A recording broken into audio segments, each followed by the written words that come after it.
Boa noite. Sejam bem-vindos ao ciclo de conferência A Estátua de Glauco, a degradação e a reconfiguração do humano em Rousseau. Essa é uma atividade de extensão oferecida pelo NEPEF, Núcleo de Estudo e Pesquisa em Filosofia e Educação da Faculdade de Educação da Universidade Federal de Goiás. O ciclo é composto por 8 conferências, sendo a de hoje a 7ª com o título Nada se faz sem elas, mulher e mulheres no contexto social.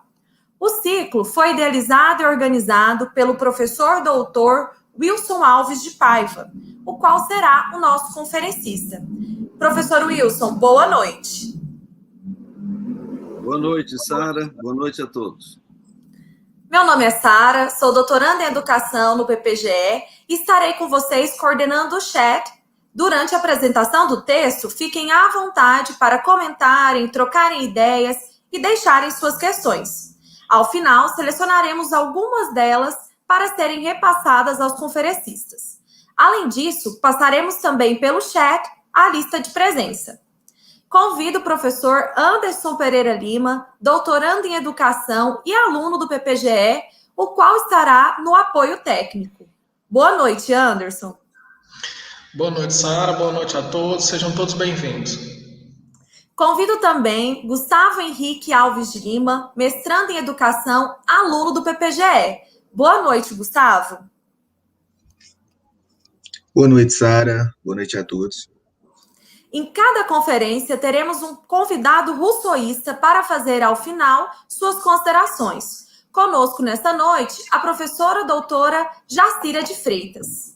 Ela é professora adjunta da Universidade Federal de São Paulo, é doutora em Filosofia pela Universidade de São Paulo, com pós-doutorado em Filosofia na Universidade de São Paulo e na Université Paris-Sorbonne.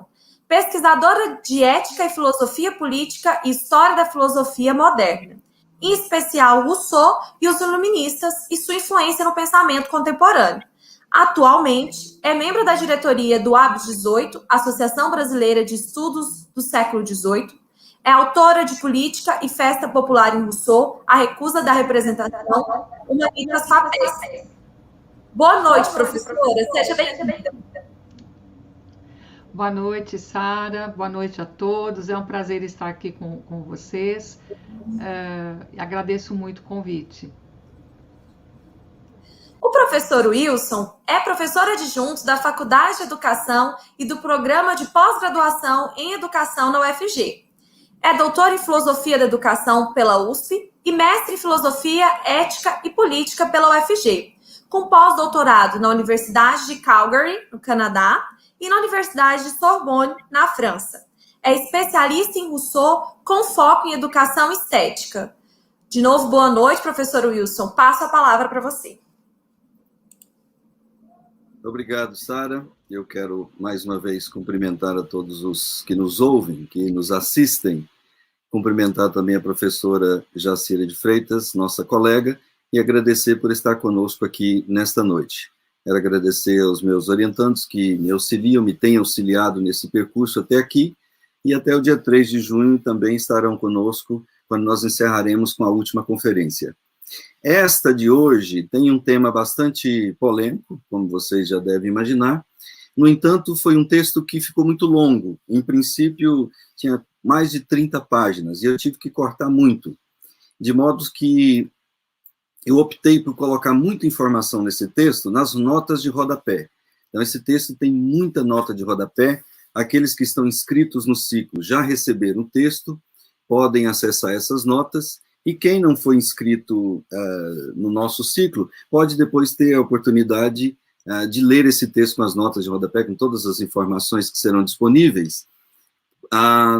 Até o final do ano, eu creio, essas conferências serão reunidas em forma de livro. Então, eu espero publicar até o final do ano, ou início do próximo, aí vocês terão a oportunidade de ver todas essas informações. Em todas as conferências, desde a primeira, há muita informação em nota de rodapé, que são informações que não são tão necessárias na apresentação do texto de imediato, mas que são importantes para os pesquisadores. Bom, nada se faz sem elas, mulher e mulheres no contexto social é o título desta conferência. Há uma frase que Rousseau disse nas Confissões, muito interessante, que ele diz assim, ó, on ne fait rien dans Paris que par les femmes, ou seja, nada se pode fazer em Paris a não ser com a ajuda das mulheres, ou sem elas, a não ser por elas. Ao dizer isso nas Confissões, Rousseau demonstra uma admiração e sensibilidade para com o sexo feminino, de tal modo que toda a sua produção literária abunda expressões de elogios, louvores e exaltações que devem ter conquistado os corações das mulheres de seu tempo, uma vez que a grande maioria o adorava. Sua novela Julie ou La Nouvelle Héloïse arrancou lágrimas das figuras mais encantadoras da sociedade feminina parisiense do século XVIII, e muitas dessas senhoras, respeitadas, querendo consultá-lo, acolhiam aos salões. Se esses espaços eram centro, estou dizendo dos salões, né? Muitas vezes organizado pelas próprias mulheres, era um centro de atividade intelectual para onde se dirigiam os filósofos, não era difícil encontrar entre eles Rousseau, rodeado de mulheres encantadas em ouvi-lo. Encanto que se estendeu a um grande número, incluindo aqui duas das primeiras feministas, que foram Olympe de Gouges, autora da Declaração dos Direitos da Mulher e da Cidadã, e Germaine de Staël. Ambas teceram elogios à produção literária do Genebrino e o tinham em alta estima pelo fato de ele considerar as mulheres mais naturais que os homens. Dessa forma, Kelly e Grace afirmam que, talvez dentre os grandes filósofos políticos, Rousseau tenha sido quem mais deu atenção às questões relacionadas à mulher. E Lamennais comenta que, por bem ou por mal, Rousseau foi o filósofo que mais contribuiu com o movimento feminista do século XIX e XX. Afirmações com as quais muitos não concordam, como, em seu tempo, a Madame de Genlis, que, embora sendo amiga e próxima do filósofo, diz o seguinte em sua obra Discurso sobre a Supressão de Conventos de Freiras e a Educação Pública das Mulheres. Ela diz assim: jamais falei do nome de Jean-Jacques Rousseau que não fosse de forma sentimental e com a expressão da maior admiração. Eu o critiquei, porque há em seus escritos vários princípios perigosos, disse ela, mas, ao mesmo tempo, ninguém sentiu melhor que eu o quanto a infância e os educadores lhe devem o reconhecimento. Outras foram mais radicais em suas críticas, como a inglesa Mary Wollstonecraft, para quem o Emílio é um plano que objetiva tão somente a formação para o homem, restando à mulher, no livro 5, apenas a ideia de que ela deve passar apenas por um treino, a fim de que seja agradável aos homens. O que possibilitou ao longo dos séculos seguintes, ao meu ver, uma leitura enviesada de Rousseau, ao ponto de Elisabeth Badinter considerá-lo como um antifeminista por excelência. O tema passou a figurar no trabalho das feministas, ganhando uma repercussão tão considerável que o discutimos até hoje. Tanto que Linda Lange, ao organizar o livro Feminist Interpretations of Jean-Jacques Rousseau, diz na introdução que, eu cito, o pior pesadelo de Rousseau é ter um grupo de mulheres acadêmicas discutindo sua obra. Mas eu acrescentaria, sobretudo quando a discussão toma um caráter estritamente condenatório, sem se dar o trabalho de analisar a obra russoniana em suas especificidades. Lamentavelmente, Rousseau não se dedicou ao tema da mulher de forma aprofundada. Nos 2 pequenos ensaios dedicados especificamente a refletir sobre isso, são 2 pequenas peças, o autor escreve pouco, embora tenha deixado alguns interessantes comentários. Exemplo disso é quando afirma que as mulheres são, eu cito Rousseau, privadas da liberdade pela tirania dos homens. E só por elas viria a salvação da humanidade. Outros comentários aparecem de forma esparsa em outras obras, nas quais saltam aos olhos passagens como a exaltação ao heroísmo da mulher ao longo da história e o elogio à sua igualdade nas virtudes cívicas e militares.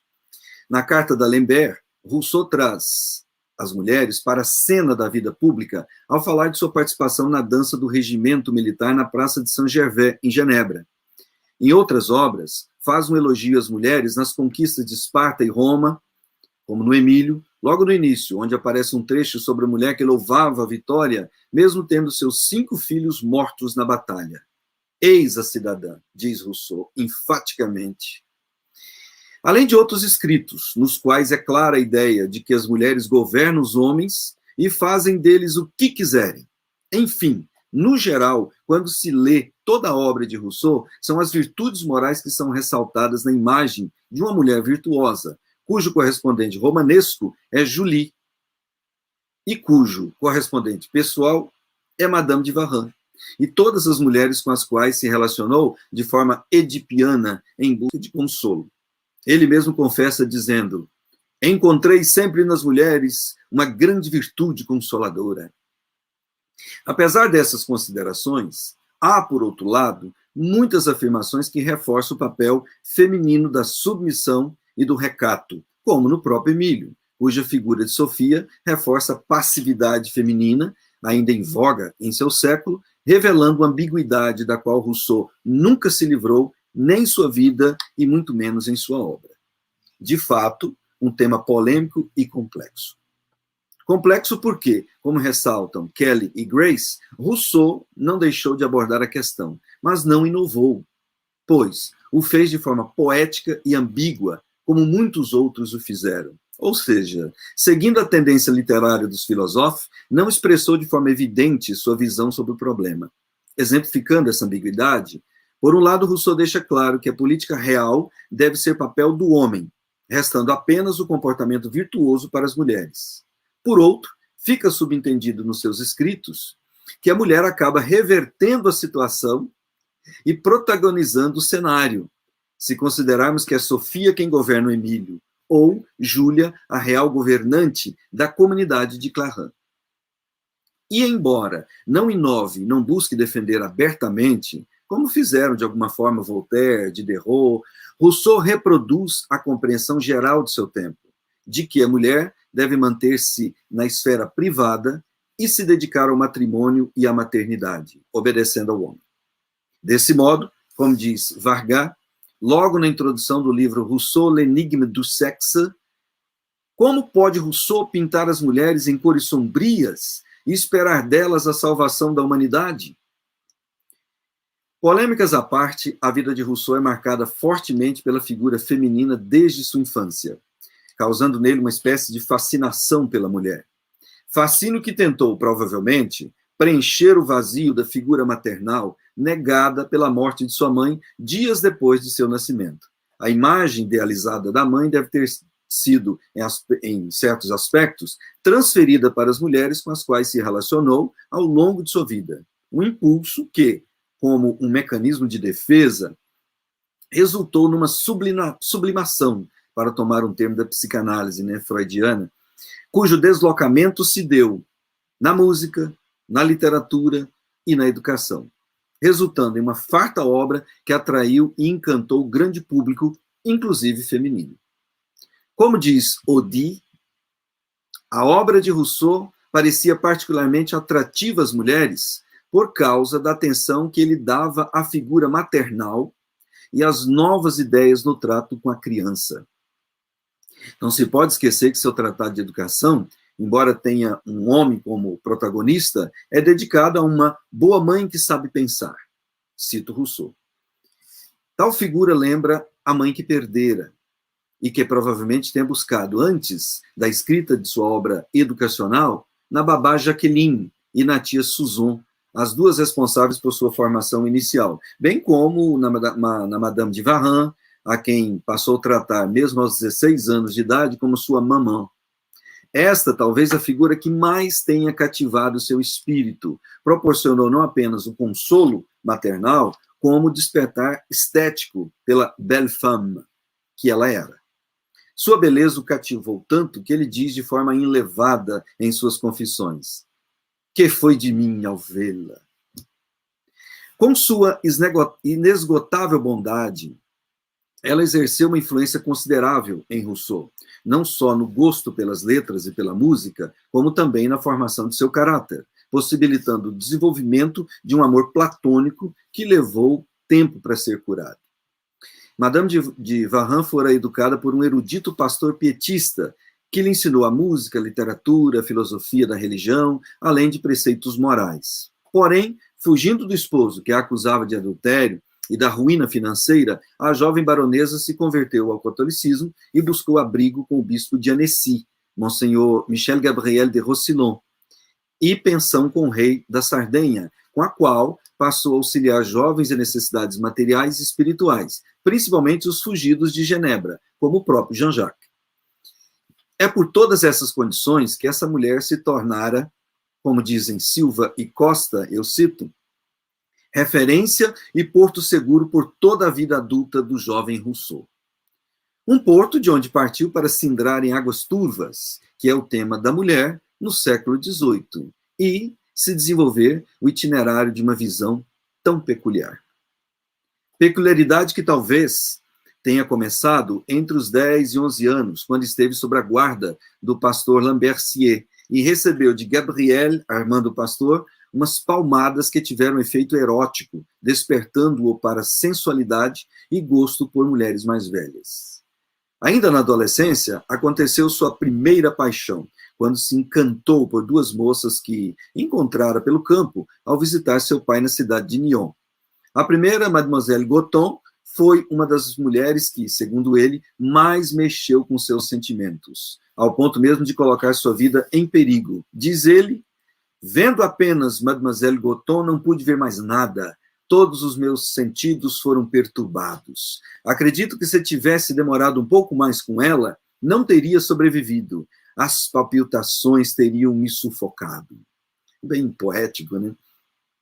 Comentário que não foi menos dramático que o usado para descrever seu sentimento para com a segunda, a Mademoiselle Vulson, sobre a qual diz Rousseau: nossas separações eram feitas sempre com lágrimas. Não podia falar dela e nem pensar nela. Quando ela partiu, andei ébrio, louco, queria lançar-me à água atrás dela, e os meus gritos retumbaram no ar durante bastante tempo.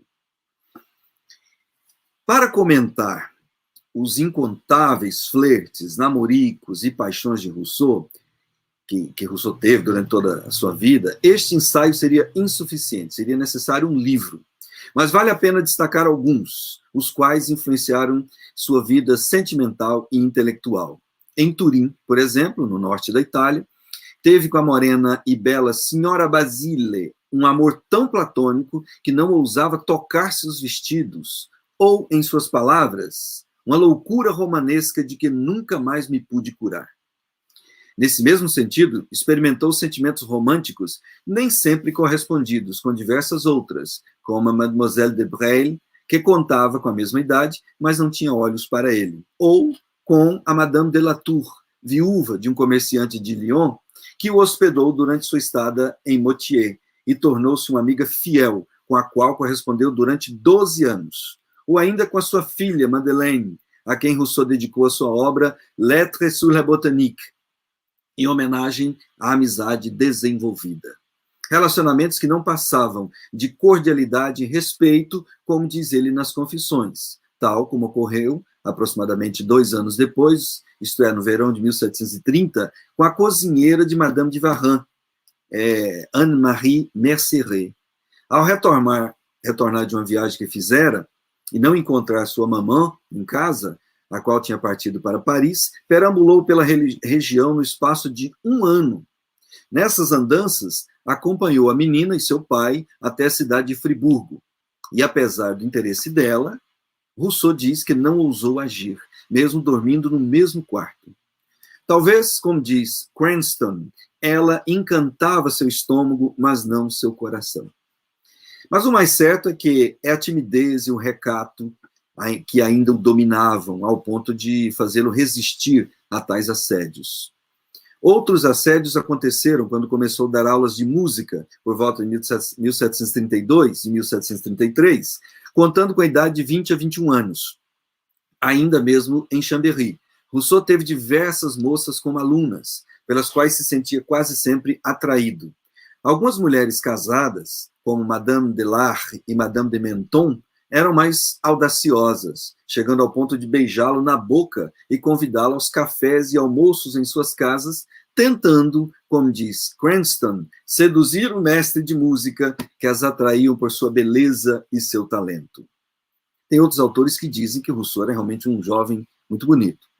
Sem deixar de mencionar a sedução por parte de Madame de Larnage, quando Rousseau tinha 25 anos, ou ainda em sua velhice, quando Charlotte chamou Dormoy, o cortejou por alguns anos e desenvolveu a obra Les Malheurs de la Jeune Émilie, por servir d'instruction aux âmes vertueuses e sensibles. Mais ou menos a tradução seria Os Infortúnios da Jovem Emília, para servir de instrução às almas virtuosas e sensíveis, publicada em 1777. A autora tentou atrair a atenção de Rousseau, conquistar sua amizade, mas encontrou um homem convalescente e sem muita paciência para esse tipo de assédio.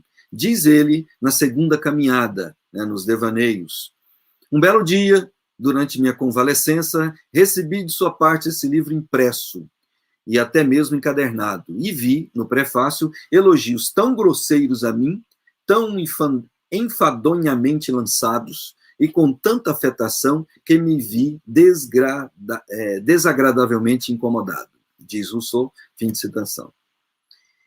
Por todos esses e outros exemplos, a figura feminina povoou o imaginário de Rousseau mais como um ideal, um ser que deve ser adorado por suas qualidades estéticas e morais, cuja imagem evoca a Galateia dos gregos antigos. Essa figura foi reproduzida em seu melodrama teatral intitulado Pygmalion, como nós já vimos na outra conferência, no qual um escultor, insatisfeito pela perda da inspiração e do talento, monologa tristemente com suas obras. Eis que, de repente, sua evocação e seu sentimentalismo operam uma espécie de metempsicose sobre a bela escultura feminina, e ela, chamada por ele de Galateia, ganha vida e se reconhece. E a frase final de Pygmalion, o escultor, direcionada àquela figura de pedra, bem poderia ser colocada na boca de Rousseau, o autor, direcionada à figura da mulher projetada em seus devaneios românticos. Eu cito: eu te dei todo o meu ser, não viverei mais a não ser por ti. A frase resumiria bem a intensa paixão que teve por mulheres como Sophie du Détour, a gratidão com muitas que o ajudaram, como Madame de Luxembourg e Madame d'Épinay e a Madame de Broglie, além de tantas outras, cujo lastro era o da pura dependência, como sua governanta e depois esposa, Thérèse Lavasseur. A parte de toda essa argumentação, os expoentes das luzes no século XVIII, na maioria, não escaparam de reproduzir em seus escritos a visão da família patriarcal e o papel feminino de passividade, negando-lhe a mesma educação projetada para o homem e deixando-a na escuridão intelectual. Badinter informa que, no geral, eu cito, do século XVII até o fim do século XIX, a mulher erudita é constantemente ridicularizada e tudo se faz para que ela não exista. Fim de citação. Fato comprovado pelos anais da história, os quais testificam que a mulher que desempenhava atividades laborais fora de casa ganhava menos.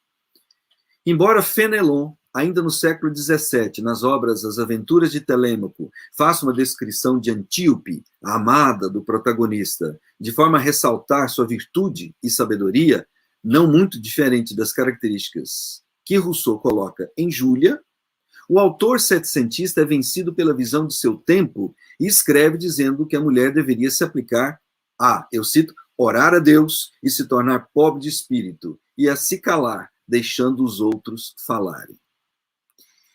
Thomas Hobbes, no Leviatã, só para dar alguns exemplos de alguns filósofos do século XVII e XVIII. Thomas Hobbes, no Leviatã, define a mulher como inferior ao homem, e este, portanto, deve ser o chefe na constituição da família e da sociedade. John Locke, nos 2 tratados sobre o governo, diz que o estatuto de submissão da mulher é pelo decreto de Deus, por causa do pecado de Eva, e, portanto, são naturalmente inferiores. Montesquieu, nas cartas persas, reconhece que a inferioridade não é natural, mas política, e pode ter sido introduzida de forma vantajosa para a proteção das mulheres. Perspectiva que adentrou o século seguinte, e pode ser encontrada em maior ou menor grau também nos escritos do barão d'Holbach e A.L. Thomas, e até de algumas mulheres, como Madame de Genlis, Madame de Maintenon e a Marquesa de Lambert, além da já conhecida produção masculina inglesa, nos nomes de David Hume, Adam Smith e Edmund Burke. Rousseau conhecia parte dessa produção e, obviamente, reproduziu a visão geral da sociedade de seu tempo, né? Essa visão que a sociedade guardava da figura feminina, a mulher virtuosa que sabe manter o seu silêncio, cuja ação reverbera sua virtude no silêncio das paixões. Perspectiva que se manteve no século seguinte e até mesmo no início do XX, como atesta Gina Lombroso no livro A Mulher na Sociedade Atual, afirmando, eu cito, a verdade é que as mulheres não se interessam pela política, principalmente as mulheres de família, muito ocupadas e preocupadas em distrair suas crianças. Isso escrito no início do século XX. Para ela, as atividades políticas não seriam convenientes à mulher, a qual deveria dedicar-se ao cuidado da família, por ser, eu cito, superior no mundo das emoções. Repetindo uma ideia comum no século XVIII de que o homem deve reinar na cena pública e a mulher reinar na cena privada, tal como aparece no Emílio. Nesse contexto, não sobrava muita perspectiva para as mulheres em termos educacionais e intelectuais. Basta lembrar que em 1740, quando Rousseau foi preceptor dos filhos do senhor de Mably, entre eles havia uma garotinha, uma irmãzinha, de 7 anos, a qual foi negada a permissão de pegar as lições com seus irmãos. Salvo alguns casos isolados, como o de Pierre Fresneau, que foi um professor que abriu a sua casa para ensino tanto para meninos como para meninas, foi um dos primeiros a ensinar a ambos os sexos. Não havia escolas ou educação regular pensadas para as mulheres, a não ser o ensino doméstico em algumas famílias ou aulas dos conventos. Não é que não existiam escolas, pois algumas pessoas tiveram a iniciativa de abrir as chamadas maisons d'éducation em sua própria casa. Não eram escolas separadas, era na própria casa, cujo número passou a ser significante a partir de 1770.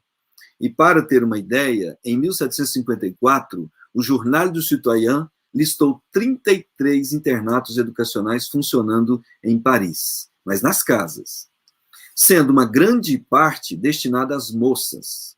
Entretanto, o que elas recebiam nesses locais era somente a educação das primeiras letras, isto é, o básico da escrita e da leitura, além do catecismo, da dança, do canto, do cravo, ou seja, como dizia Madame de Genlis, tais estabelecimentos ensinavam apenas as prendas domésticas, como a arte de enlaçar fitas, preparando as meninas para o casamento ou o convento. Ou, ainda, como relatam os irmãos Goncourt, no livro La Femme au XVIIIe siècle, a primeira educação do século XVIII não tende a outra coisa a não ser corrigir as meninas de toda a sua vivacidade, o movimento natural e sua infância, reprimindo seu caráter e seu corpo. Talvez por isso, Madame de Lambert, mesmo afirmando que a educação das mulheres era um tema negligenciado, aconselhou sua filha a guardar o pudor, a modéstia, a doçura e a fugir das ciências vãs e do belo espírito, não muito adequados ao seu sexo.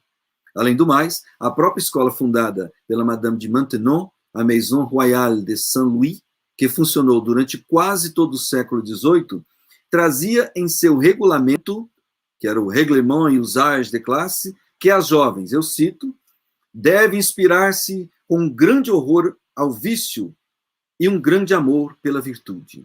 Devem aprender os deveres de uma mulher honesta em sua casa, no que diz respeito ao marido, filhos e servos. Isso escrito por uma mulher no século XVIII que tinha uma escola.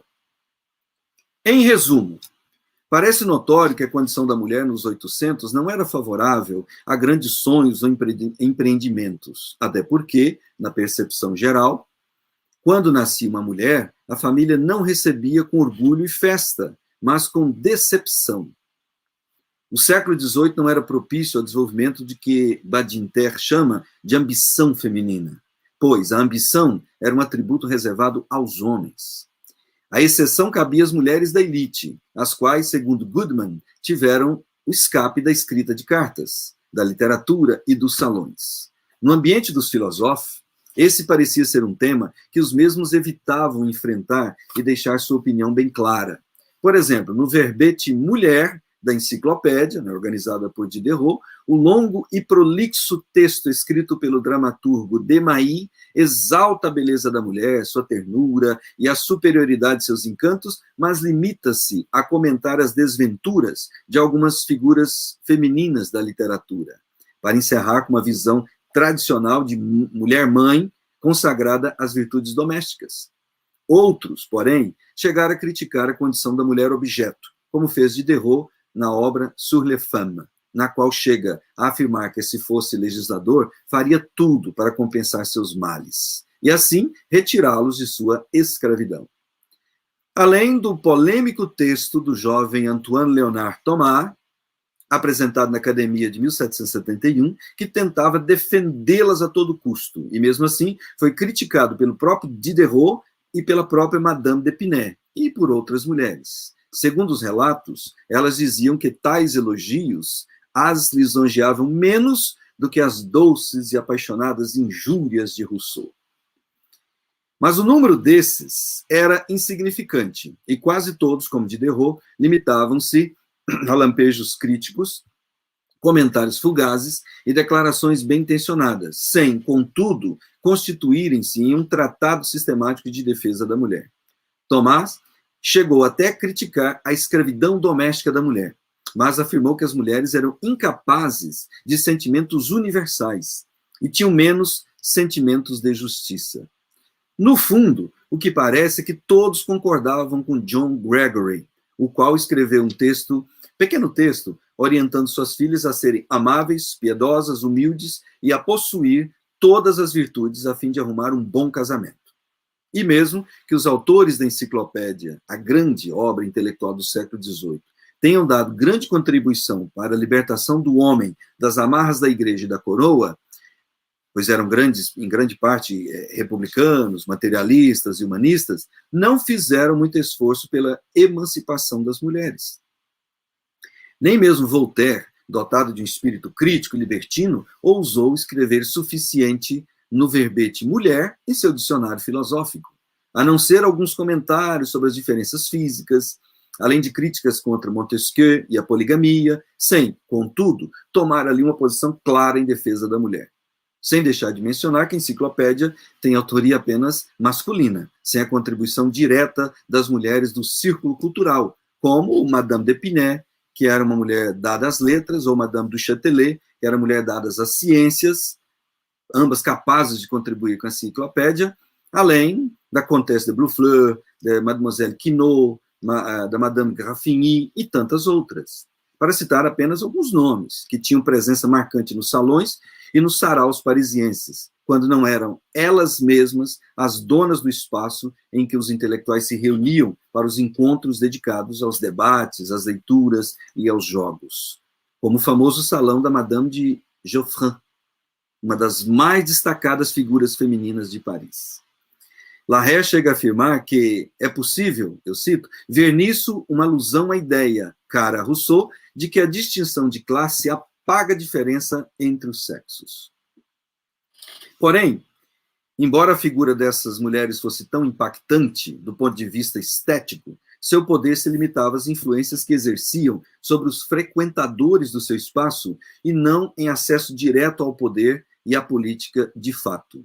Além do mais, Kingsley Martin, o historiador inglês, afirma que os verdadeiros debates políticos aconteciam de fato era nos salões masculinos, como no salão de Claude Dupin, de Alexandre de la Popelinière e no salão do Barão d'Aubar.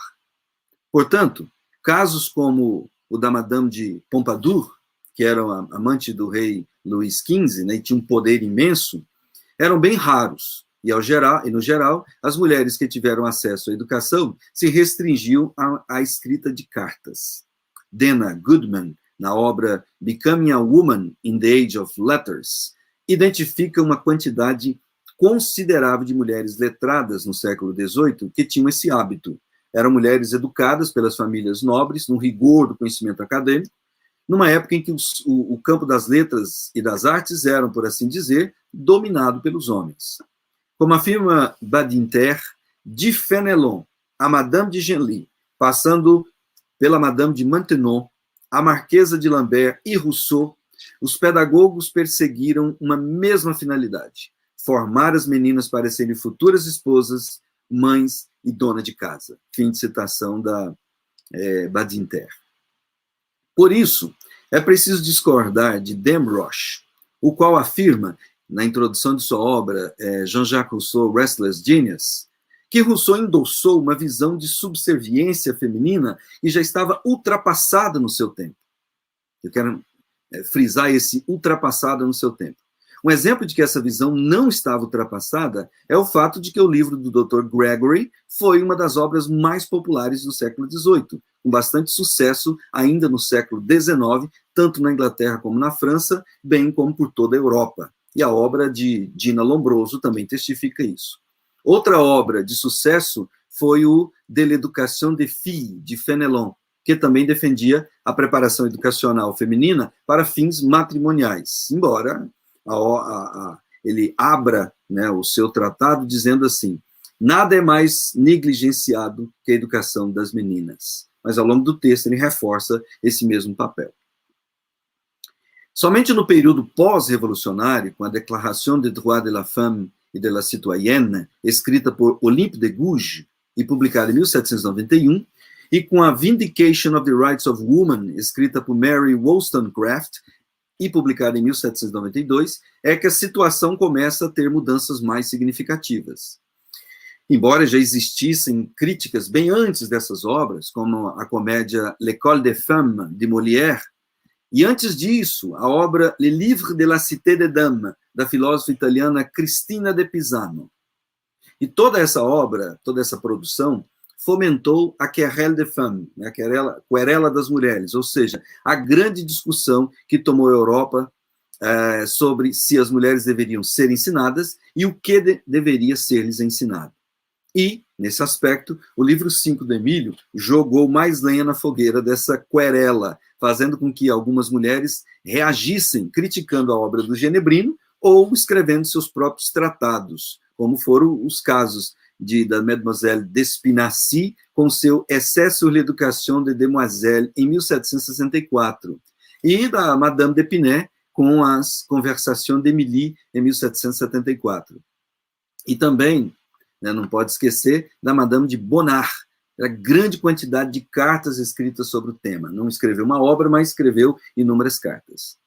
Por um lado, Wollstonecraft, mesmo defendendo os direitos das mulheres, reconhecia que, em seu tempo, elas eram fracas, artificiais e, em muitos casos, minavam o próprio fundamento da virtude e espalhavam a corrupção por toda a sociedade como resultado da educação que tiveram, as quais a preparavam tão somente para o que os irmãos Goncourt chamaram de flatterie e gâterie, lisonja e mimo.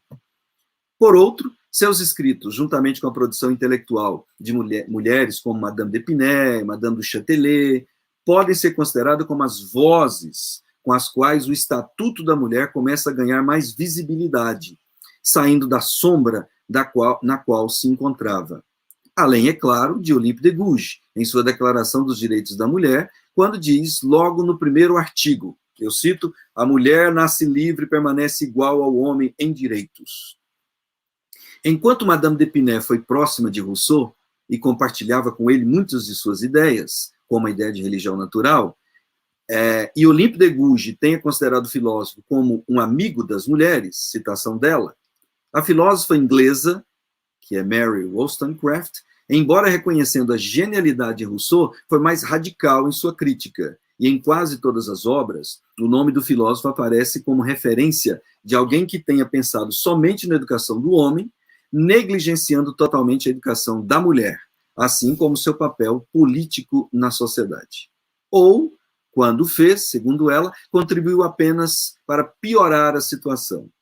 A autora diz, eu cito, todos os escritores que escreveram sobre o tema da educação e as maneiras das mulheres, de Rousseau ao Dr. Gregory contribuíram para fazer delas mais artificiais, de caráter fraco e, consequentemente, os mais inúteis membros da sociedade. Ela foi bem radical. Mesmo que Wollstonecraft chamasse Rousseau de gênio, considerando-o como escritor que possuía uma caneta mágica, a autora afirma que a mulher russoniana é sujeita de uma educação deficiente, cujo objetivo principal é fazê-la submissa, eu cito, insignificante objeto de desejo, que cai facilmente no regime de opressão. Para ela, o que podemos chamar de mundo de Sofia é voltado a apetecer o homem e fazer da mulher um objeto sujeito à vontade dele. Crítica que vamos encontrar, embora em menor grau, na obra Les Conversations d'Émilie, escrito por Madame d'Épinay, em forma de diálogo peripatético entre uma garota e sua mãe.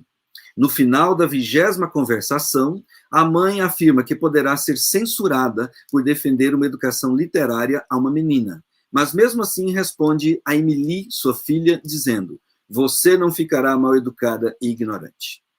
Por isso, mesmo não tão reconhecida em seu tempo, Madame d'Épinay pode ser considerada precursora das educadoras, quando, ainda em sua obra, diz à filha que ela deve buscar o cultivo do raciocínio e dos conhecimentos úteis e sólidos. Para ela, bem como para Wollstonecraft, enquanto a figura de Emílio simbolizava as luzes, Sofia estaria nas trevas do conhecimento. Contra essa crítica, interpreto que, por um lado, as circunstâncias da personagem Sofia, criada por Rousseau, para ser a companheira do protagonista Emílio, não poderiam ser restritas a uma condição de trevas, como foi criticada por Wollstonecraft, porque, ao descrevê-la, Rousseau afirma: Sofia está instruída dos deveres e direitos do seu sexo e do nosso, conhece os defeitos dos homens e os vícios das mulheres, conhecem também as qualidades, as virtudes contrárias, e tem-nas marcadas no fundo do seu coração. Essa e outras passagens demonstram que ela teve uma boa instrução doméstica, inclusive elevada para o padrão da época, além do auxílio do esposo em sua formação cultural.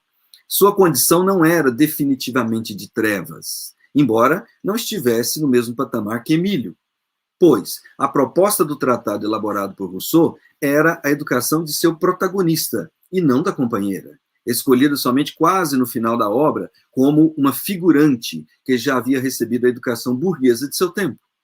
Como afirma Larrey, que é Catherine Larrey, a situação de Sofia é diferente, pois, como mulher, sujeita a uma condição de dependência, sua educação se desenvolve por meio da razão prática e não pela razão sensível, como ocorrida com Emílio.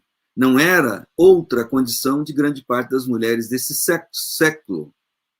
Aliás, embora não tenha aceito o convite, a Madame de Créqui era uma filósofa e amiga de Rousseau que fora convidada por ele para lhe enviar suas ideias educativas a fim de compor o Emílio.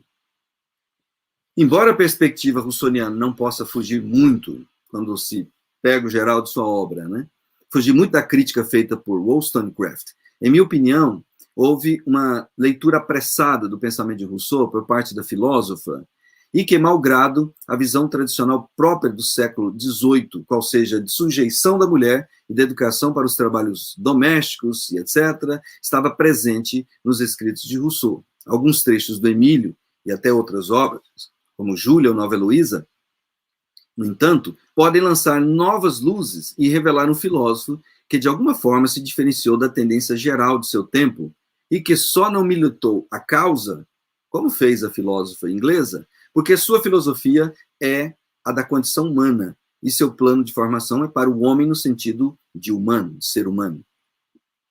Ao mesmo tempo que nos deparamos com trechos que poderíamos chamar de machistas, encontramos outros que podem significar o contrário, como esse aqui que se segue. Rousseau diz: a relação social do sexo é admirável. Dessa sociedade resulta uma pessoa moral de que a mulher é o olho e o homem o braço, mas com tal dependência um do outro, que é com o homem que a mulher aprende o que é preciso ver, e com a mulher que o homem aprende o que é preciso fazer. Fim de citação. Considerando assim que o romance Júlia, a Nova Heloísa, concede mais protagonismo à mulher, a ponto de ser Júlia uma espécie de primeiro-ministro da comunidade de Clarins e quase uma sacerdotisa do jardim que edificara, o Emílio, encontramos uma mulher diferente, que nem gosta de atividades na terra, quando a gente olha no Emílio e tenta interpretar Sofia. Ela não gostava de trabalhar na terra, nem trabalhar no jardim, era uma mulher realmente, como diz Larrey, diferente. Embora seja relativamente bem nascida e de temperamento naturalmente bom, além de virtuosa, pois, eu cito Rousseau, ama virtude, Sofia não goza do mesmo protagonismo que Júlia. Além de ficar à sombra de Emílio, tudo deve fazer para agradá-lo. Está no romance. Assim, ao secundarizar seu papel no matrimônio, Rousseau acaba projetando, segundo Wollstonecraft, uma educação da mulher para o simples conformismo e para que seja, eu cito, o membro mais inútil da sociedade. Pois, como ela afirma, eu cito a Wollstonecraft, Rousseau declara que a mulher nunca deveria, por nenhum momento, sentir-se independente, mas que deveria ser governada pelo medo de exercer sua astúcia natural e fazer dela uma escrava, a fim de torná-la um objeto de desejo mais atraente, uma companheira mais doce para o homem, sempre que ele decidir relaxar-se. Essa crítica de Wollstonecraft é baseada na Sofia, do Emílio. À primeira vista, o que nos parece no Emílio é que a realidade de Sofia não passa mesmo disso, ou seja, de um mundo de mera submissão e compromisso às obrigações familiares. E a educação projetada por Rousseau faz dela a dócil companheira sem nenhum papel social. Embora possa ter ideias, dar opiniões e contribuir com a administração do lar, deve ser educada desde cedo a obedecer e a sofrer injustiças. Segue-se ainda que Sofia deve saber cantar, dançar e conversar animadamente, sem se preocupar com as questões de metafísica e teologia. Eu cito Rousseau, ele diz: a arte de pensar não é estranha às mulheres, mas elas não devem interessar-se, senão ligeiramente, pelas ciências de raciocínio. Sofia tudo concebe, mas retém pouca coisa. Ele está falando de Sofia. Porém, o que descortina no livro 5 é o que Piaget chama de catálogo das características do eterno feminino, timidez, modéstia, pudor, que era comum no século XVIII, nessa visão, essa perspectiva, essa leitura da condição da mulher. Isso, para o Piaget, era como um substrato, então, da mentalidade social desse tempo. Além do mais, a ideia da mulher como prioridade, aliás, como propriedade e domínio, e muitas vezes, fazendo comparação com a posse da terra, era comum também no século XVIII. Mesmo assim, ao desposar Sofia, Emílio não iria simplesmente semear, cuidar de sua propriedade como se fosse uma terra, seguindo essa metáfora. Mas vai cuidar dela de uma forma contratual. Enquanto que o senhor de Volmar pode ser considerado o proprietário legal de Júlia, haja visto o contrato matrimonial estabelecido, e Saint-Pré, o possuidor, por ser seu amante e possuir sua alma, no Emílio, amante e esposo são a mesma pessoa. Por isso, Rousseau prefere usar o termo companheira, logo no início do livro 5, a qual precisa de um amante. Então, essas palavras são muito significativas e categóricas para entendermos o pensamento de Rousseau e o seu posicionamento. Ele fala de companheira, fala dela arrumar um amante e assim por diante. O que reverbera o plano platônico, né, que vamos encontrar na República, do bom filho, do bom pai, da boa mãe e do bom marido na Constituição do Estado. Por isso, e pelos elogios que Rousseau faz às mulheres espartanas e romanas, parecem, ao meu ver, equivocadas as observações de Wollstonecraft sobre o barbarismo, né, na teoria política de Rousseau, bem como a observação de Badinter, de que a mulher russoniana é tola e inculta. É possível verificar, pelo relato do Emílio, que Sofia teve uma das melhores educações de seu tempo, embora não tenha passado pelas mãos do preceptor, a qual a capacitou para ajudar a governar a casa de seus pais. Criada como tesouro por eles, em forma de educação doméstica, essa aluna da natureza aprendeu de imediato a ser modesta, bem comportada e até requintada ao seu modo, além de ter desenvolvido os talentos naturais, como o canto. Bem orientada pela família, Sofia foi levada, contra o costume, a escolher o próprio esposo, o que não era comum na época, vale ressaltar. E assim, tendo escolhido e sido escolhida por, eu cito Rousseau, diz, por concordância dos corações, Sofia contraiu matrimônio e ganhou alguém que ajudou a completar sua formação, como nos relata Jean-Jacques, né, o preceptor, dizendo: Sofia gosta de cantar. Ele, que é o Emílio, canta com ela, ensina música, dança com ela, afina o cravo para ela, dá lição de filosofia, de física, de matemática, de história, de joelhos diante dela. Passeia a cavalo com ela para ver as belezas do campo, acompanha-a em seus passeios a pé pelas campinas. Fim de citação. Então eu pergunto, como chamar essa mulher de tola, igual faz Badinter? Inútil e estar em trevas, como disse Wollstonecraft. É certamente um anacronismo e uma interpretação bastante equivocada ou de má vontade dos escritos do Genebrino. Piaget interroga: o modelo ontológico proposto por Rousseau é consistente com o da ideologia dominante. Ele, obviamente, não é progressista, mas podemos considerá-lo como um antifeminista? É a pergunta do Piaget. Eu respondo, creio que não. Na fala do preceptor, aparecem, portanto, essas nuances da ideologia dominante, como considerar a mulher mais propensa ao desregramento das paixões. Percebendo, por exemplo, que Emílio acaba de tornar-se um escravo do amor próprio de Sofia, de seus caprichos, né, de seus desejos, o tutor resolve separá-los por um período de tempo, explorando, bem antes que a romancista inglesa Jane Austen, na sua obra Razão e Sensibilidade, os perigos de um relacionamento atraído apenas pela paixão.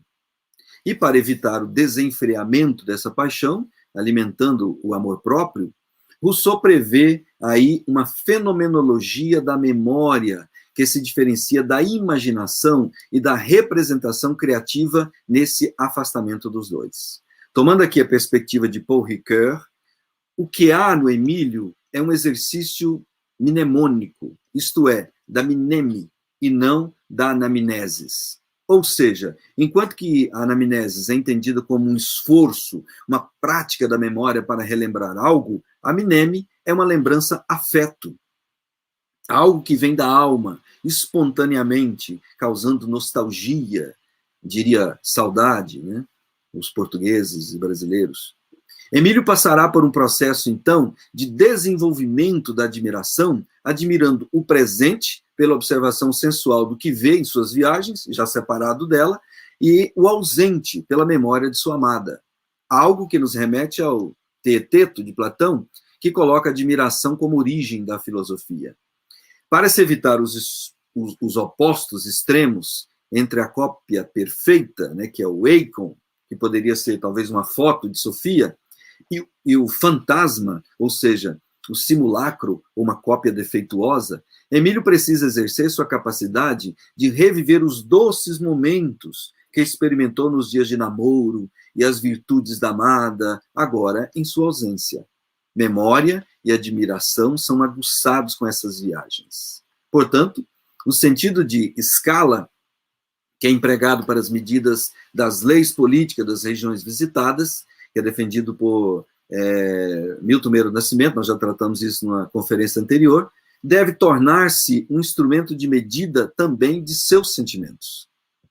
Não é à toa que o preceptor faz Emílio ler Telêmaco, livro que contém a história do filho de Odisseu, que passa os dias buscando na memória a figura de seu pai, que partiu de Ítaca para a guerra. Também uma lembrança afeto. Sofia leu a obra e deve estar afastada, né, no contexto da narrativa, como jovem, contando os dias para a volta de seu herói. O final do livro Emílio é bastante conhecido. O casal se une, quando ele volta, né, da viagem, o casal se une em matrimônio e recebe os conselhos para a sua felicidade. Um deles deve ter provocado a ira de Wollstonecraft e de outras mulheres. o tutor disse para ele e para ela: tornando-se vosso marido, Emílio tornou-se vosso chefe. Cabe-vos obedecer, assim o quis a natureza, diz o preceptor encerrando sua obra. Se não há aqui um avanço do papel da mulher na sociedade, é porque, repito, Sofia representa a mulher e a instrução de seu tempo. Ademais, se Rousseau não concede um papel político nem ao Emílio, como concederia a Sofia? E para quem conhece a obra Emílio e Sofia ou Solitários, que é uma espécie de continuação inacabada do Emílio, sabe que não viveram felizes para sempre. Talvez a morte de seus pais e a filha tenha provocado em Sofia a desilusão da vida, levando-a à indiferença. Em busca de preencher o vazio, convenceu Emílio a mudar-se para Paris, contrariando o conselho de Jean-Jacques, o tutor, e a vontade de seu esposo. Ele mesmo não queria morar em Paris. O que veio a seguir foi desentendimentos, traição e separação, levando seu mundo a um desfecho bem diferente do fim virtuoso de Júlia.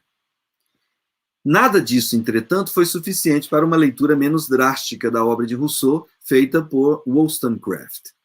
Penso que ela não foi justa com Rousseau, nem Badinter, quando diz que ele se levanta contra a pretensão das mulheres de seu tempo de adquirir cultura e saber. Ora, se fosse assim, nem Sofia nem Júlia teriam sido educadas, teriam aprendido canto, a dança e os demais conhecimentos, como filosofia e física.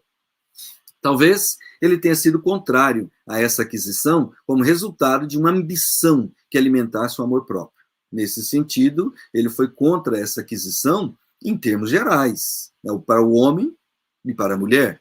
E ao criticar as ciências e as artes como alimento dessa ambição, ele inclui o gênero humano. A visão de Rousseau é certamente conservadora, porque tem como foco a família e os papéis tradicionalmente separados. De modo que ele centra a responsabilidade da mulher dentro das duas esferas de confluência familiar, esposa, mãe. Entretanto, imputar-lhe uma perspectiva misógina é de um anacronismo rudimentar. Por isso, como diz Lange, sem uma análise mais aprofundada, considerando o contexto de sua época e a contribuição que o mesmo possa ter dado ao debate, Rousseau poderia hoje facilmente ser chamado de machista e seria possível afirmar que seus escritos buscam fundamentar a exclusão das mulheres do mundo político, se tomarmos suas afirmações sobre o papel das mulheres na sociedade. Talvez a pior delas é a afirmação, no Emílio mesmo, que diz assim: a mulher é feita para ceder ao homem e até para suportar a injustiça dele. Algo que pode nos repugnar hoje, mas que era comum na época e defendido pela Igreja como forma de purificação da mulher. Rousseau integra a filosofia política e moral de seu tempo, a qual procurava explicar as origens e as razões das diferenças constituintes, buscando geralmente as causas na própria natureza. Naturalmente, homens e mulheres são diferentes. Rousseau reconhece essa diferença, assim como faz a própria Wollstonecraft, destacando que foi no estágio pré-social, quando da instituição da família, é que os papéis foram aos poucos sendo diferenciados. Porém, na base do pensamento rousseauiano, no segundo discurso, por exemplo, a liberdade natural determina uma igualdade natural, onde não há uma diferença significativa de gênero. Por exemplo, a famosa frase da descrição do homem natural, vejo fartando sobre o carvalho, de Rousseau, né? Bem poderia ser aplicada no feminino, vejo-a fartando sobre o carvalho. O encontro furtivo para satisfação sexual não gerava nenhum vínculo, como nós vimos no segundo discurso, nem tampouco diferença, subjugação ou domínio. Após a cópula, ambos seguiam seus caminhos separados e independentes.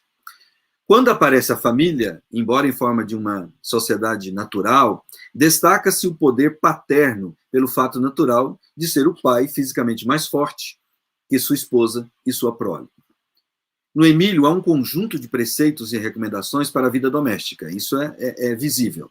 As mulheres são incentivadas a amamentarem seus filhos, a serem boas donas de casa e amarem a seus maridos. Mas não creio que a condição da mulher aí seja só isso, uma vez que o autor abre o prefácio dizendo que a obra tinha sido iniciada para agradar a uma boa mãe que sabe pensar. Citei Rousseau. Abre-se para ela, portanto, um espaço de influência e condução virtuosa, até mesmo social, tal como podemos vislumbrar no caráter de outra personagem, que eu já comentei, que é a nova Heloísa, Júlia, sobre a comunidade de Clarins. Júlia e o senhor de Volmar são, por certo, diferentes na sua constituição física, no caráter e nas ideias. Mas há no romance uma espécie de igualdade na diferença, uma vez que partilham uma harmonia que também estava prevista no Emílio. A diferença é que Júlia desenvolve um papel social relevante em sua comunidade, mas ela sofre a influência da educação projetada por Rousseau. Sofia, não. Ou seja, nem Rousseau e nem Wollstonecraft condenaram a ideia de família e de responsabilidade distintas dentro dessa sociedade, e nem tampouco as outras mulheres que escreveram sobre isso. Enquanto no pensamento da filósofa inglesa é possível prospectar uma ideia de consentimento, quando ela diz que a mulher não pode, pela força, ser confinada aos deveres domésticos, mas por consentimento, se ela consentir, tudo bem. Em Rousseau, a vida pessoal e doméstica goza de uma certa importância social. Rousseau diz, ela deve reinar na casa como um ministro de Estado. Perspectiva que consolida em Sofia somente seu reinado doméstico, mas que amplia em Júlia, a qual, além de protagonista do romance, é quem realmente administra sua comunidade. Se a mesma situação não é clara no Emílio, a questão é lógica. Sofia não recebeu a mesma educação proporcionada pelo preceptor do jovem Emílio, nem tampouco por Saint-Preux, o preceptor de Júlia. Ela foi educada pela sociedade na perspectiva da educação francesa tradicional, que foi criticada por Rousseau. É preciso lembrar que, eu cito, o que Sofia sabe mais a fundo e que lhe fizeram aprender, com mais cuidado, são os trabalhos de seu sexo. Então, eu ressaltei aqui o lhe fizeram aprender. Ele deixou claro que a educação dela era de outros. Se essa personagem tivesse triunfado na perspectiva da virtude e da sabedoria, com papel político, seria uma contradição e não apenas um paradoxo. Como foi discutido, por um lado, a obra de Rousseau reforça a visão tradicional da relação homem-mulher, herdada pela tradição judaico-cristã, da destinação da mulher à maternidade e a lógica da complementação do homem, tal como aparece e se desenvolve na figura de Sofia, no livro 5 do Emílio. Dessa forma, concordando com Badinter, é preciso dizer que Rousseau não inovou nesse ponto. Por outro lado, participava ativamente dos salões literários organizados pelas mulheres intelectuais de seu tempo, além de ter contribuído com a discussão em torno da educação da mulher na figura da personagem Júlia, assim como ter produzido trechos poéticos sobre a mulher. Assim como Rousseau criticava os jardins franceses, a música francesa criticava também a forma que os franceses tratavam suas mulheres. Nesse sentido, vejo no Emílio uma crítica velada e sutil a esse tratamento e a educação feminina. Falando aos franceses, Rousseau disse no Emílio, infeliz o século em que as mulheres perdem sua ascendência e em que seus juízos não interessam mais aos homens. É o último grau da depravação. Todos os povos que tiveram bons costumes respeitaram as mulheres. Fim de citação.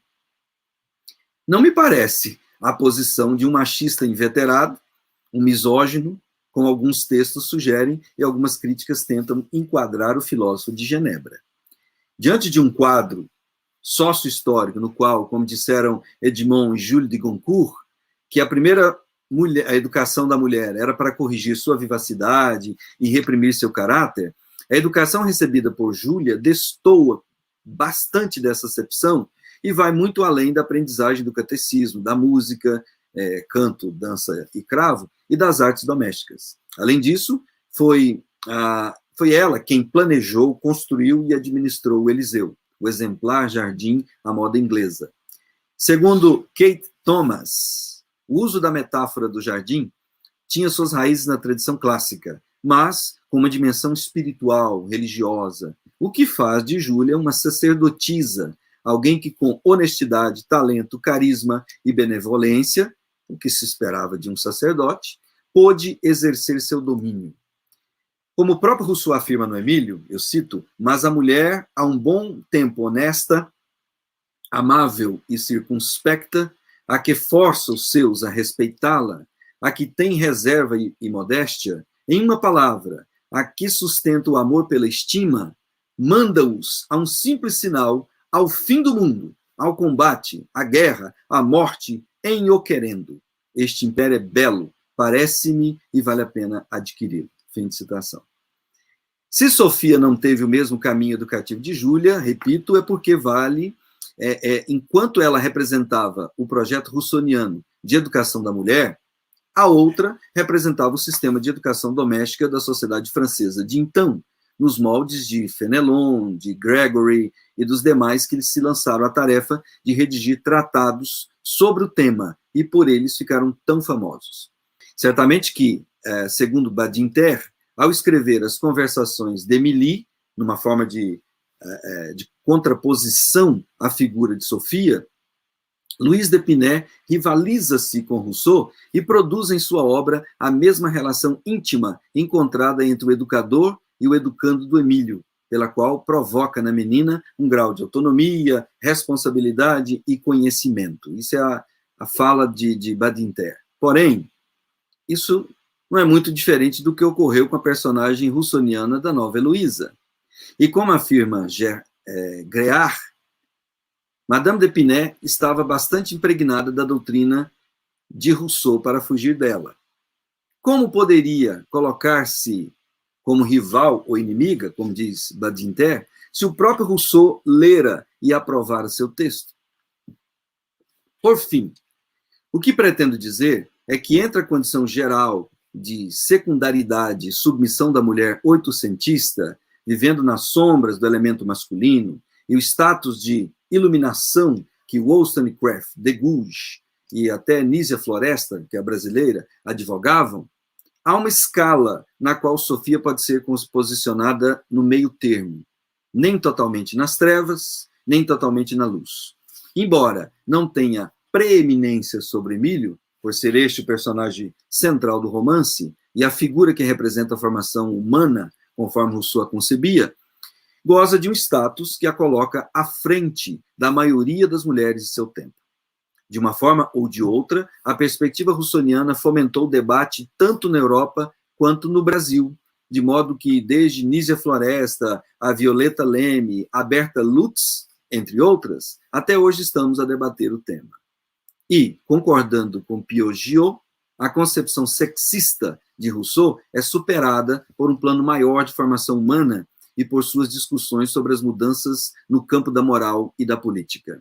Há, tanto em Júlia quanto em Sofia, uma dimensão natural e social que configura antropológica e axiologicamente a mulher do contexto do século XVIII, e não seu estatuto ontológico.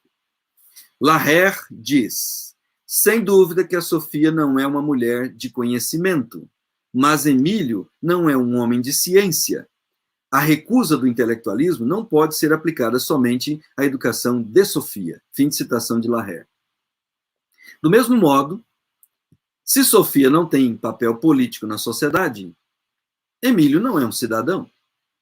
Ambos deixaram-se levar pelo desregramento do amor próprio, mas, diferente de Sofia, Emílio manteve-se virtuoso mesmo na diversidade. O que era de se esperar, pois ela não fora educada tal como Emílio, e certamente não pode ser tomada como modelo ou ideal russoniano de educação feminina. Seu ideal de educação da mulher está modelado no processo educacional de Saint-Preux empregado a Júlia, e não no que se desenvolve com Sofia no Emílio. Aliás, a corrupção moral de Sofia aponta para o fracasso de sua educação, o que permite uma interpretação de que nela não reside a defesa russoniana da educação da mulher, mas sua crítica. Ademais, como ainda salienta Larrey, na perspectiva de Rousseau, não se chega a anular as diferenças por uma igualdade proclamada, mas cultivando-as. A corrente mais radical, da metade do século XX em diante, condena Rousseau por seu suposto antifeminismo, mas deixa de lado o protagonismo da mulher em sua vida e em seus escritos. Portanto, pode-se acusá-lo de muita coisa, inclusive de misógino, mas, particularmente, faço como Sophie Dudetot fez, que, quando em sua velhice, foi questionada sobre o caráter de seu velho amigo, sobre Rousseau. Perguntaram-lhe, né, o que ela achava de Rousseau. E ela respondeu: ele tinha milhares de defeitos, mas desviei minha atenção deles para sua genialidade, bem como ao bem que ele fez à humanidade. Fim de citação da Sophie du Détour. Por isso que os irmãos Goncourt o elogiam efusivamente, dizendo, além de outras coisas, que o que Voltaire é para o espírito do homem do século XVIII, Rousseau o é para a alma da mulher. Ele a emancipa e a renova. Eles falam assim de forma até exagerada. E retomando o caso de Galateia, se, eu cito, o milagre está na substituição de um objeto por uma consciência, citando aqui o Sterrobansky, que diz isso, né, se o milagre está na substituição de um objeto por uma consciência, posso afirmar que as reflexões de Rousseau, embora ambíguas, ajudaram de alguma forma no processo de conscientização do valor da mulher enquanto um ser sujeito e não um ser objeto. Por fim, ao lembrar que em sua vida profissional, como copista de música, não era ele quem fixava os preços, mas era Thérèse, talvez sua afirmação, né, que eu coloquei no início do texto, de que nada pudesse ser feito sem as mulheres, não se relacionasse apenas a Paris, mas a toda a sua vida e a toda a vida e a vida de todos nós. Muito obrigado. Obrigada, professor, pela belíssima exposição. Agora, vamos convidar a professora doutora Jacira de Freitas, a qual terá 5 minutos para suas considerações. Depois, nós vamos fazer duas questões.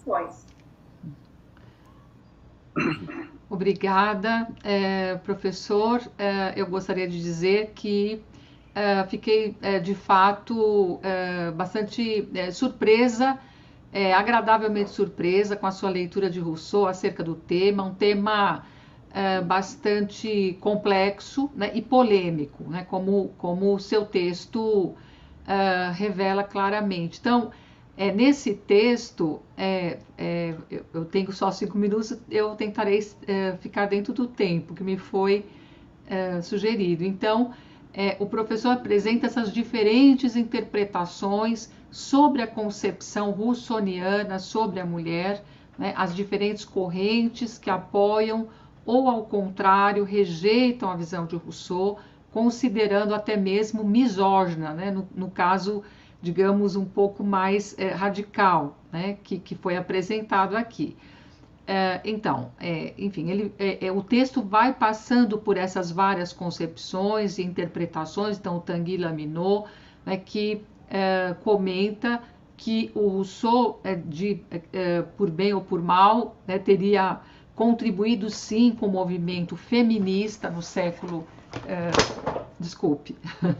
no século XIX e XX, ou a leitura também de Badinter, que o considera um antifeminista por excelência, né? Então, o professor aprofunda essa discussão, nos faz acompanhar, nos leva, né, a acompanhar no detalhe, né, essas diferentes concepções de correntes, né?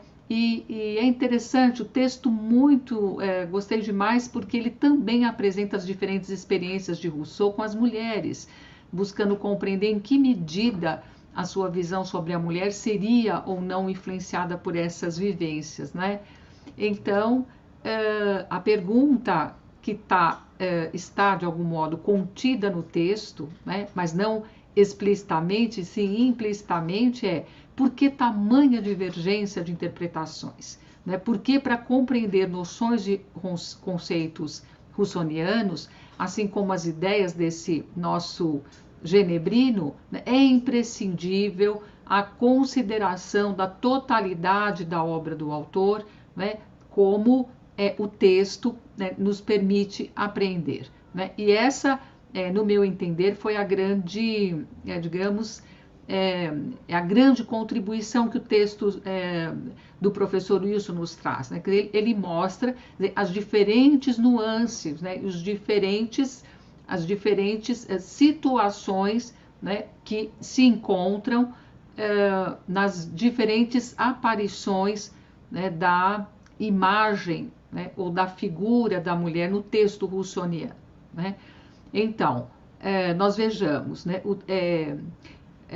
por exemplo, né, nós temos diferentes sociedades nas quais a figura feminina aparece, né?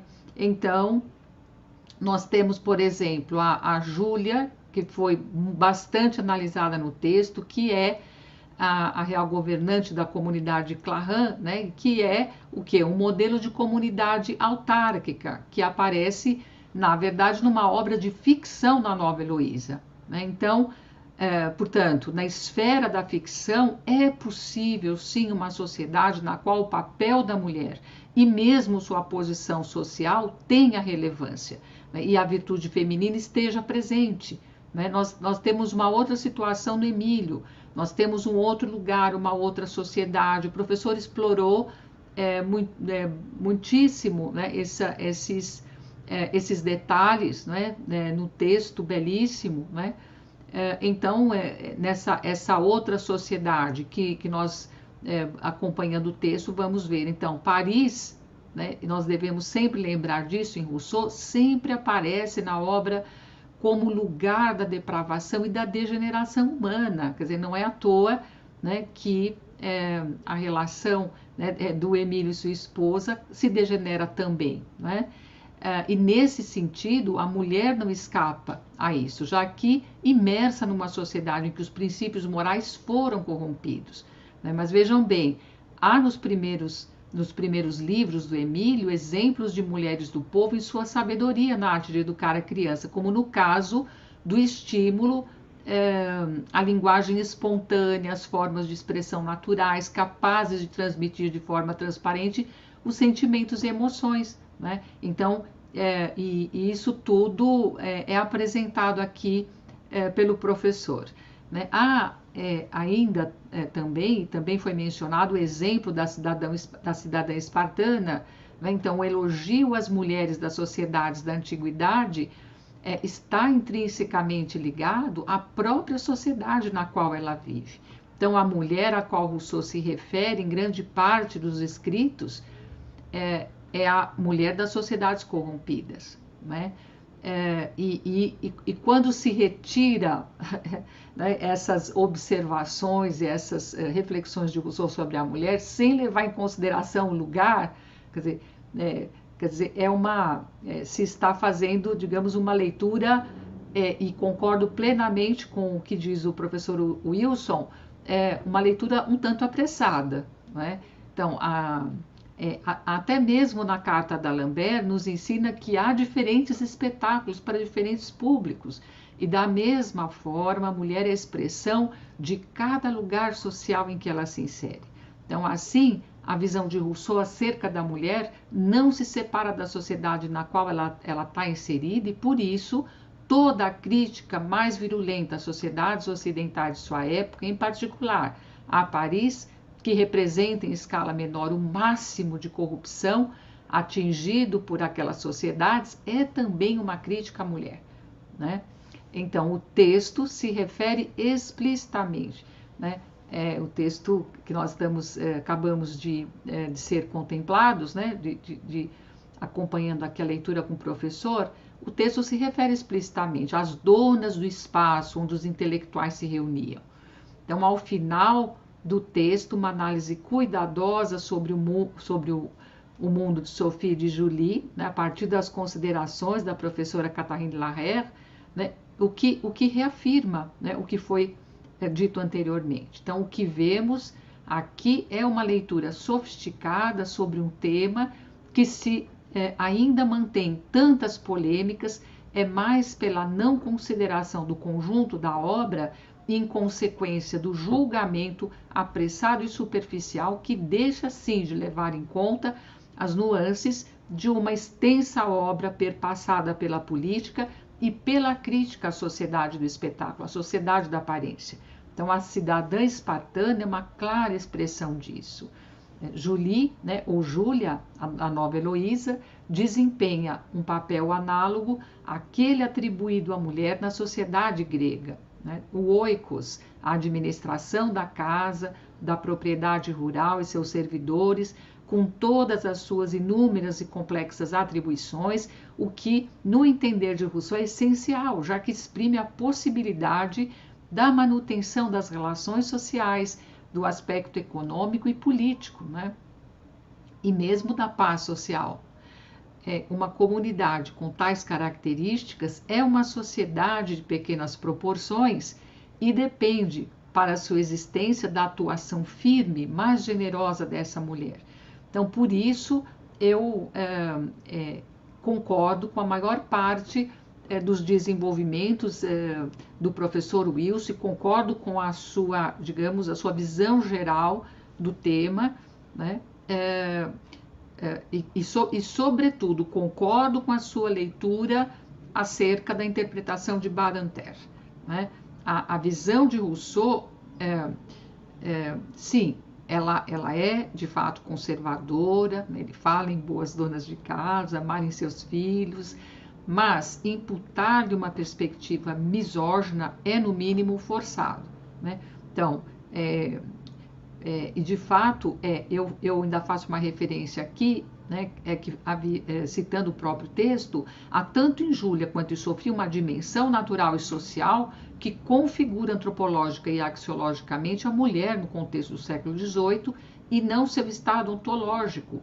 E, de fato, isso ocorre, né, fechando aspas, porque as duas dimensões, natural e social, coexistem no ser social, né, e é isso, digamos, a grande especificidade da leitura que Rousseau faz da mulher. Cada mulher é resultado da sociedade na qual ela vive. Portanto, não se pode falar de uma mulher em geral, né, sem levar em conta, digamos, as diferentes obras em que ela aparece. Se trata de uma ficção, se trata, né, de uma obra no nível do dever ser, como contrato social, ou no caso do Emílio, né, que também é uma ficção, né, que também é uma ficção.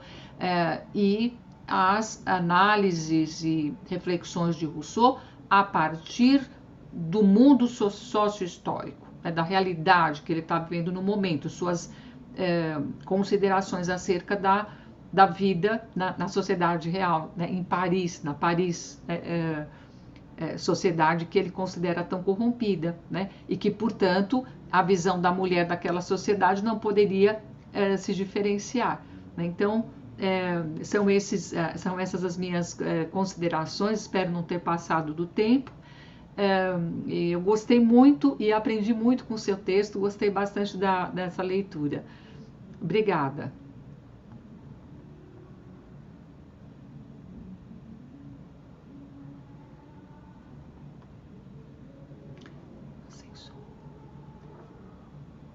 Sem som. Tá bom, obrigado. Eu que agradeço a sua participação e lembrando que nós temos mais ou menos uma leitura aproximada, já discutimos sobre isso, inclusive eu me lembro do encontro que nós tivemos no Paraná, que eu apresentei um texto, né, falando um pouco sobre essas questões da figura feminina em Rousseau, e depois, 1 ou 2 anos depois, em São Paulo, lá na PUC, sim, quando eu falei de uma análise mais aprofundada, comparando a leitura de Mary Wollstonecraft, comparando com a citação de Rousseau. Inclusive, esse texto foi publicado, né, pela uma revista. Quer dizer, esses dois textos, nós já discutimos, já conversamos, e parece claro, essas leituras, essa perspectiva, parecem claras, mas eu acho interessante que essa interpretação de Rousseau enquanto machista, etc., ela permanece, se perpetua, e eu constantemente ouço isso de várias pessoas, eu fico admirado, sabe? Por que não se dão ao trabalho mesmo de ler a obra inteira, e da mesma forma que fazem com aquela questão do abandono dos filhos, como faz também com a questão da propriedade, e tantas outras que eu já trabalhei nas conferências anteriores, as pessoas, por que não se dedicam à leitura mais aprofundada para depois emitir um parecer, né, um parecer mais consolidado, teoricamente respaldado? Mas não, Rousseau é como disse o Salinas Fortes, né? Todo mundo se acha preparado para falar deles, interpretá-lo e dizer coisas absurdas sobre ele. Então, eu espero que essa nossa conferência, que estamos fazendo aqui, sirva um pouco para divulgar essa nossa leitura, né? Uma leitura mais, eu chamo de uma leitura mais sensata do pensamento de Rousseau. Exatamente, concordo. Mas, muito obrigado. Nada. Bom, nós agradecemos novamente, professora Jacira, pelas contribuições. E agora eu vou passar o chat com algumas perguntas, professor.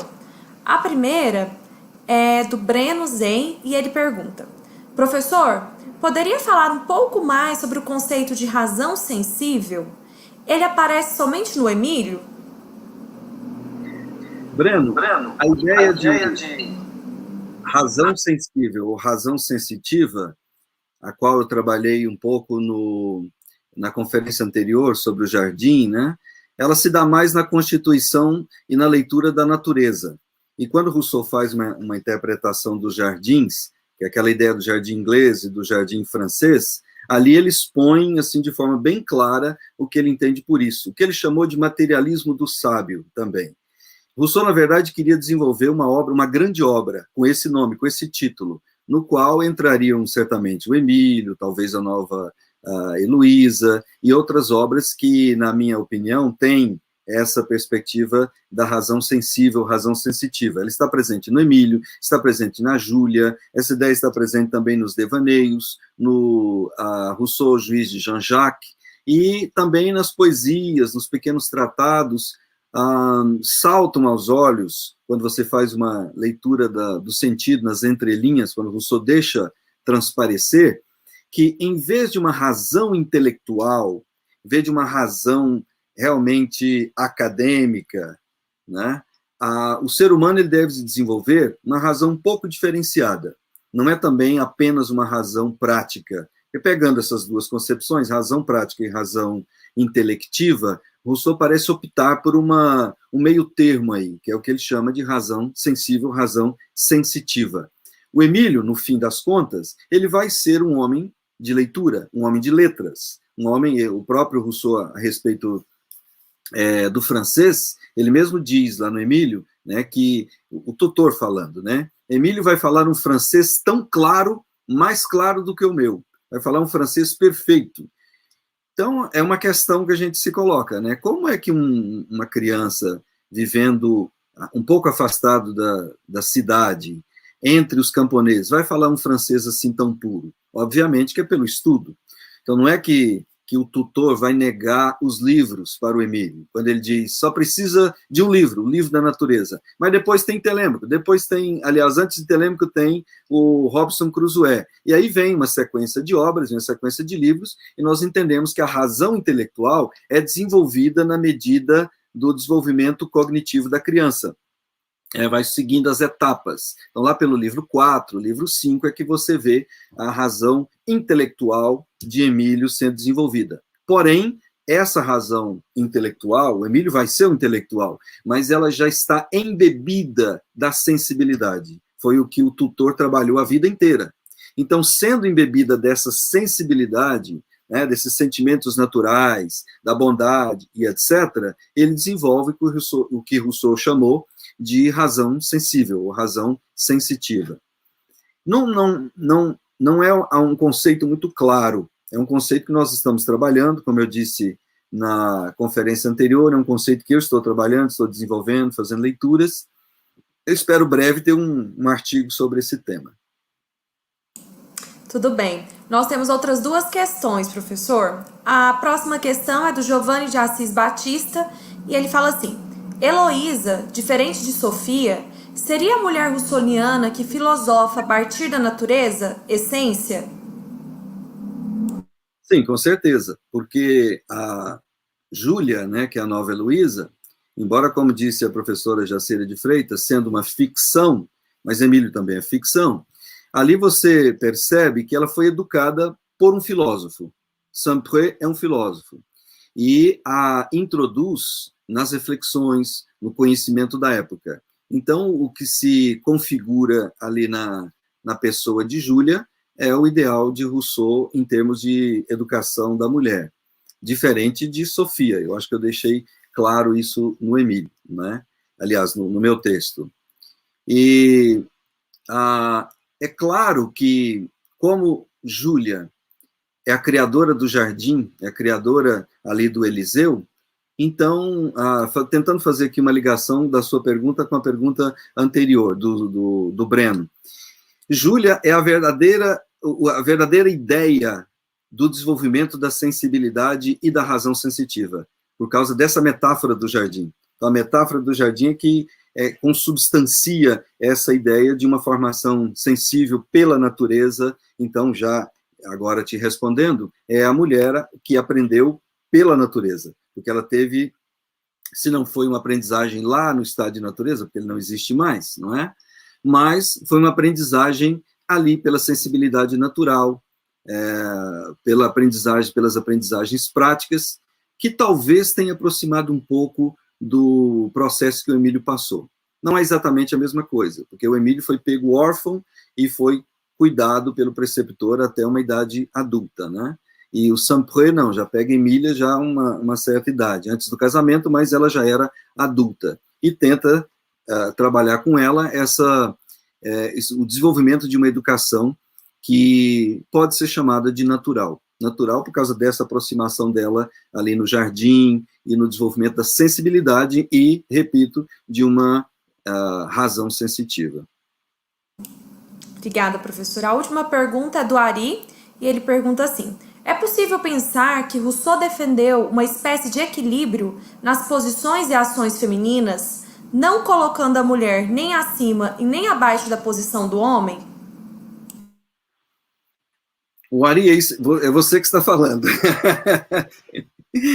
Mas eu concordo com você em parte. Inclusive, eu tentei descrever isso no meu texto, mas eu não falo assim de forma tão clara, né, defendendo igual os irmãos Goncourt fizeram, elogiando Rousseau de uma forma tão efusiva, que eles deixam claro essa ideia que você expressou, né, que há um equilíbrio, que o homem e a mulher são iguais no pensamento de Rousseau. Rousseau fez um trabalho muito grande para a elevação da condição da mulher e etc. Eu não chego a tanto, porque eu acho que ele ainda reproduziu a perspectiva da época. Então, Rousseau era mais ou menos filho de sua época, né, e ele aprendia muito o que o pessoal da biologia diz por osmose, né, ele aprendia muito a cultura que estava ao seu redor.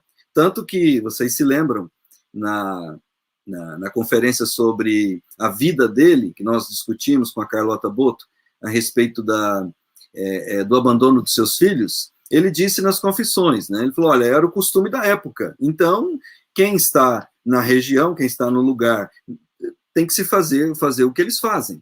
Então, ele deixa claro que ele tentava aprender a cultura de sua época. E isso, Rousseau, na vida dele, isso foi bem claro, né? E o século XVIII tinha uma perspectiva da mulher mesmo de submissão. Então, era uma visão bem tradicional, era uma visão machista, da qual ele não conseguiu fugir muito. Então, eu não diria tanto que há, assim, realmente esse equilíbrio. Eu acho que ele, até mesmo por influência do sentimento cristão, porque era a defesa, era a leitura da igreja, né, que a perspectiva que a igreja defendia na época. Então, ele, como um cristão, de raiz protestante, depois católica e tal, mas a visão da mulher não mudava muito. E ele reproduziu isso também. Para ele, a mulher tinha que realmente ficar cuidando mais da casa e etc. Embora em toda a sua escrita, em toda a sua efusão literária, ele deixa todo esse sentimento em favor da mulher, que valeu por si mesmo, né? Valeu para que o movimento em favor da mulher, o movimento feminista, se alimentasse dessas questões. Bom, por hoje é isso. A gente agradece a participação de todos, em especial da professora Jacira, e aguardamos vocês para a nossa última conferência no dia 3 de junho. Até mais, obrigada. Até mais. Espero todos na próxima conferência aqui da USP.